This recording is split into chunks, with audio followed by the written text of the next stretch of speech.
mulia. Ayo, Bapak, inilah kami di pagi hari ini datang bersyukur kepada Tuhan karena kami merasakan akan lawatan Tuhan, kami rasakan akan penyertaan Tuhan. Sungguhlah Tuhan, kami kagum kepada Tuhan karena Allah memberikan kami kesehatan kekuatan agar kami dapat boleh di sini bersama-sama memuliakan Allah.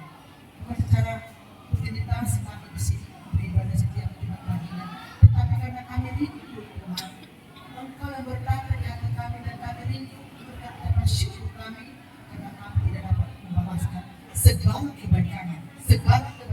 Oleh sebab itulah Tuhan, mari sebelum kami memberikan puji-pujian kami, teruskan dan sucikan hati kami supaya puji-pujian yang kami nyanyikan kepada Tuhan itu bukan sampah tetapi berkenan kepada Tuhan, dan Tuhan dipermuliakan, Tuhan indahkan segala apa yang kami inginkan. Terima kasih anak-anakmu melayani pada pagi hari ini.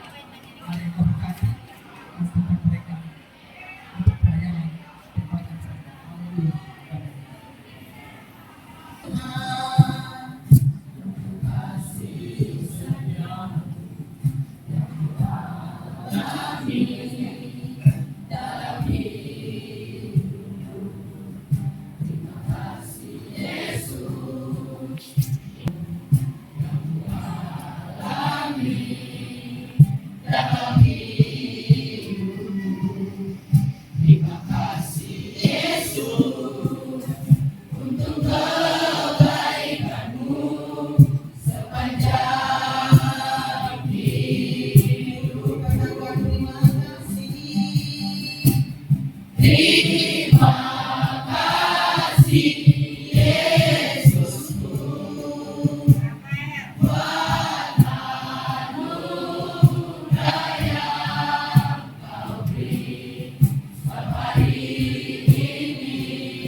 Walaupun kami tidak menyenangi akan Engkau, walaupun kami berusaha meninggalkan Engkau, walaupun kami mempertahankan karakter kami yang tidak baik, tetapi Tuhan Yesus tetap baik kepada Engkau.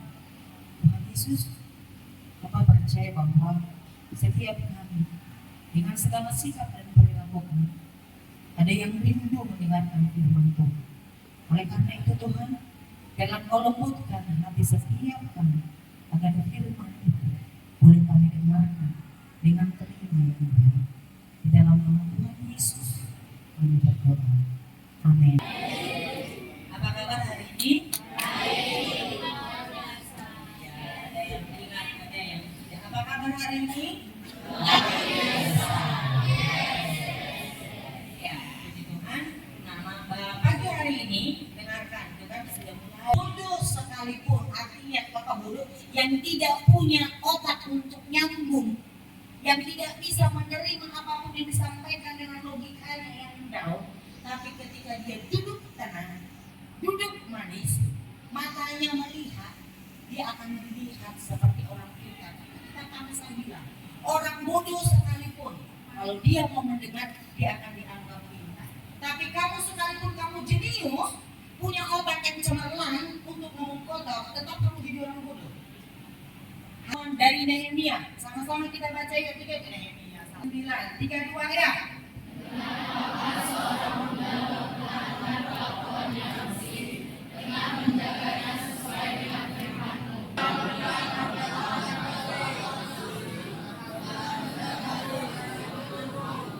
Ya, tanya, tidak akan ada yang kalian satu kata.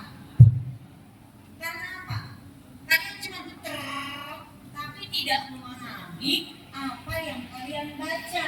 Ketika kita diminta untuk membaca, supaya apa? Nah, yang 8-11 ayat 9, dengan apakah seorang muda? Siapakah orang muda itu? Anda, saya.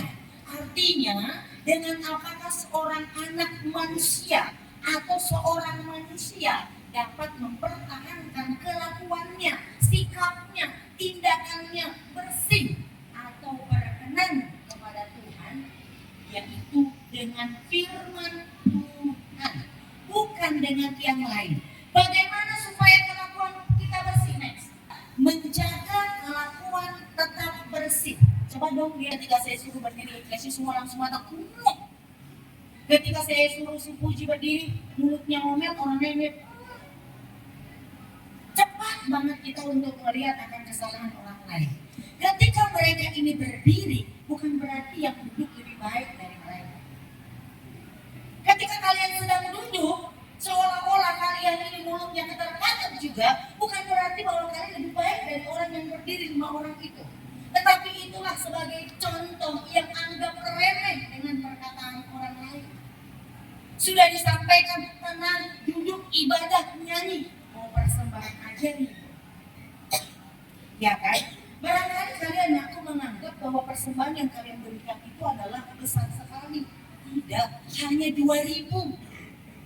2.000 per minggu yang kalian persembahkan ke Budi Pekerti di tempat ini. Untuk apa bu uangnya? Untuk saya makan. Saya koyak-koyak, puas. Karena pikiran kalian itu tentang uang begitu picik. Hanya memberikan persembahan 2.000 itu pun ributnya minta ampun. Bahkan ada yang sengaja meminjam, mencubit yang di sebelahnya supaya memberikan uang. Engkau yang punya kelakuan bersih. Lanjut. Jaga hatimu dengan firman Tuhan. Cek. Lihat hidupmu apa yang ada di dalamnya. Apakah ada firman Tuhan atau sama sekali tidak ada? Yang ada adalah kebusukan yang kamu pendam. Bahkan kesakitan yang kamu bawa kemana-mana. Pikiran-pikiran kotormu yang selalu kamu bawa kemana-mana. Bagaimana caranya untuk menyakiti orang lain? Bagaimana caranya untuk tidak mendengarkan orang lain? Bagaimana caranya supaya dianggap hebat? Belum waktunya anakku. Kamu belum waktunya dikatakan orang sebagai orang yang hebat. Jangan kamu bangga ketika kamu memukul orang lalu mulutnya berdarah. No, kamu adalah orang yang paling stupid. No, kamu belum pintar. Kamu masih tetap menjadi orang yang stupid.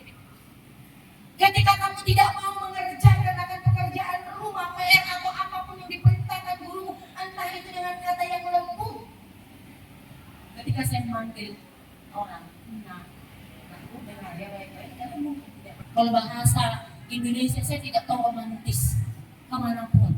A adalah A, B adalah B. Jadi kalau saya panggil Ina, itu dari dalam hati saya memanggilmu sebagai Ina. Tapi kalau tidak saya panggil kamu, ada panggilan lain.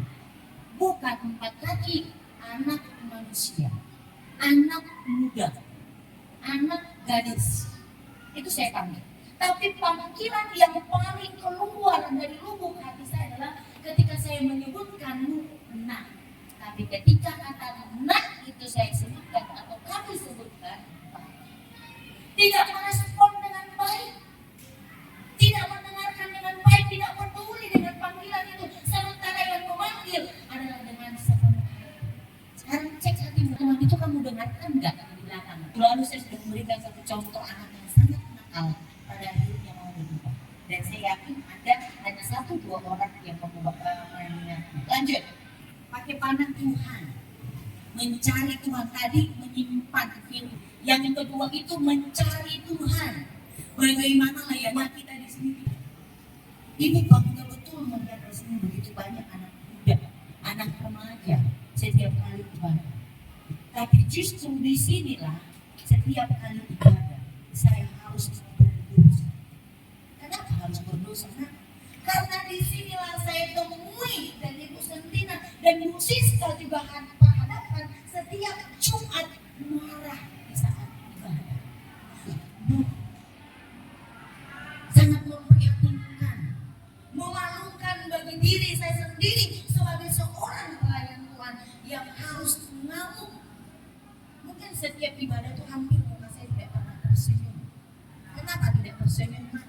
Karena di dalam dada ini bergejolak. Tuhan ini ibadah, tapi kenapa sudah 2 tahun saya di sini dari turun temurun tidak ada perubahan sama sekali. Yang baik tetap baik, bahkan yang baik terpengaruh. Yang tidak baik semakin menunjukkan sikapnya yang tidak berdoa. Setiap Jumat kita mengerti, Bu Sendina selalu bilang mari saat teduh. Ternyata banyak yang tidak paham apa artinya saat teduh. Karena masih ada, walaupun ada yang pura-pura tutup mata anakku, tapi ketahuan mana orang yang bersaat teduh walaupun matanya terbuka dengan orang yang memang masa bodoh. Yang sesuai dengan firman Tuhan. Yang pertama tadi apa sih? Menyimpan. Yang kedua, mencari. Yang ketiga, hidup. Cari, simpan, cari atau cari, simpan. Lalu hidup. Hidup sesuai dengan firman. 300 orang loh kita di sini. Sesuai dengan firman Tuhan, betapa indahnya seorang. Ini maling dari Kristen. Tukang mulut yang Kristen. Pornografi yang Kristen. Yang judi online yang Kristen. Yang jalan Kristen. Yang seks bebas Kristen. Yang nakal perempuan Kristen. Apa yang mau jadi contoh? Apa? Bagaimana kita mau membuktikan?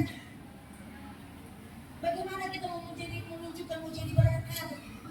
Gabriel 5 atau 6 orang tetap bersikap sebagai anak Tuhan, maka teman-teman itu akan menjadi anak-anak yang baik.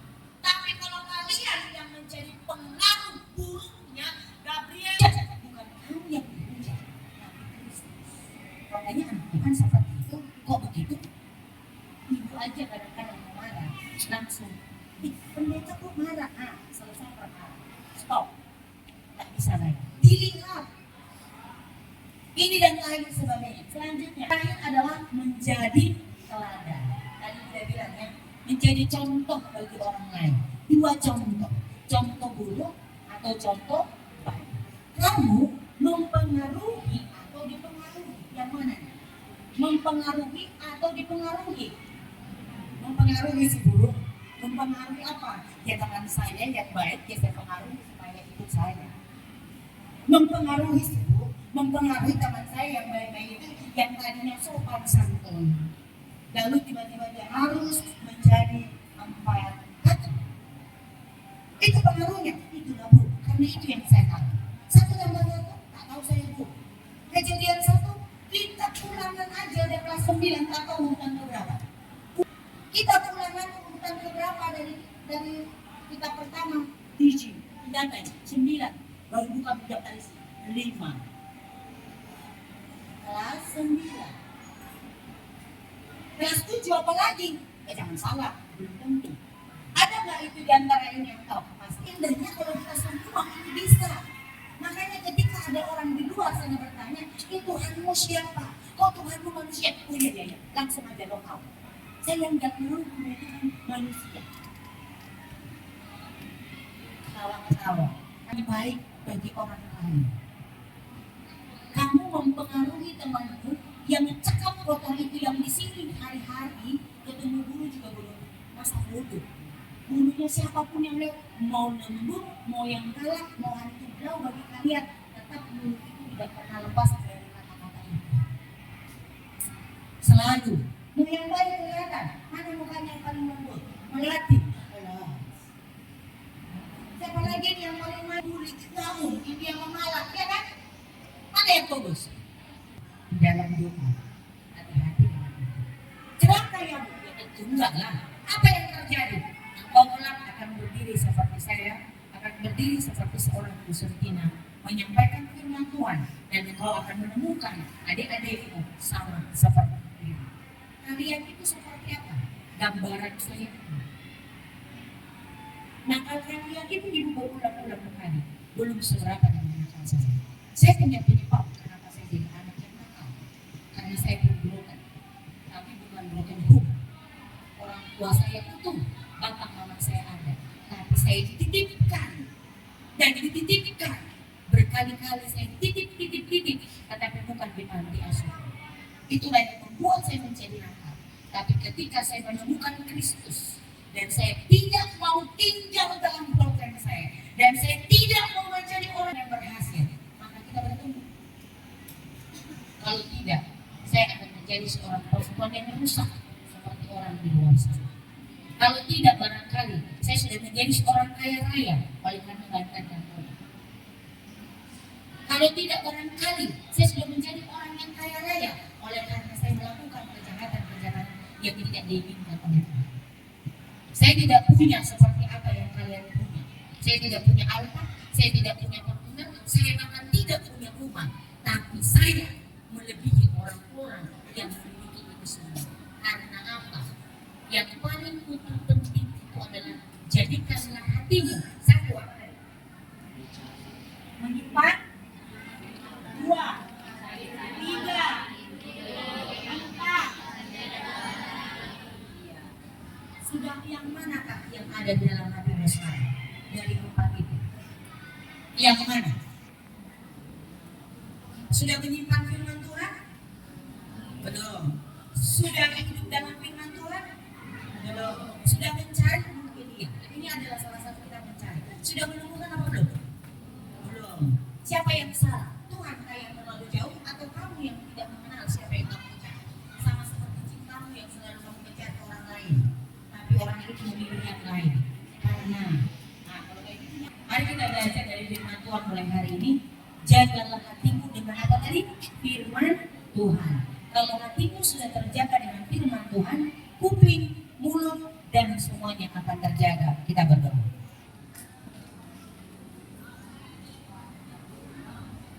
Tuhan Yesus, untuk pagi hari ini, kami Tuhan dapat menjaga hati kami sesuai dengan firman itu, dan kami juga hidup sesuai dengan firman itu, agar kami menjadi teladan bagi orang-orang yang sekitar kami. Sekalipun kami masih muda, remaja, bahkan orang sulit untuk memiliki prinsip itu, tetapi jikalau firman Tuhan itu sudah tinggal di dalam hati kami, itu menjadi kekuatan baru. Tuhan Yesus, kami sangat terbatas. Kami serahkan anak-anak kami ke dalam tangan. Biarlah Tuhan yang memberkati. Di dalam nama Tuhan Yesus, kami berdoa dan mengucap syukur. Amin.